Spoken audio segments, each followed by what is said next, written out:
Hey everyone, in this video, I will show you how to add text-to-speech on Capcut. But before we start, make sure to follow the video till the end and subscribe to the channel. First, open the Capcut app. Here, click on Create New.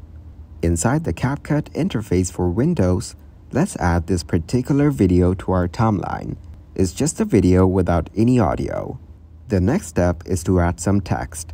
We can add some dummy text here. First, select your font style from the left. Then add the text whatever you want. I'm simply typing Iron Man movie.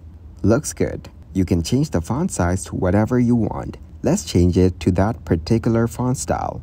Then, we can adjust the positioning, either at the top or bottom. Bring it down slightly to see the result. You can also underline it or make it bold. Now, let's concentrate on turning the text into speech.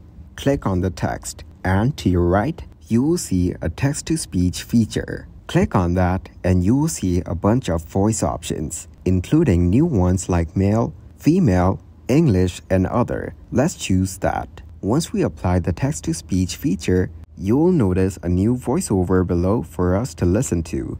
Let's play it. And that's how you can use the text-to-speech feature in Capcut for Windows to convert text to voiceovers. Thanks for watching. Make sure to like and subscribe.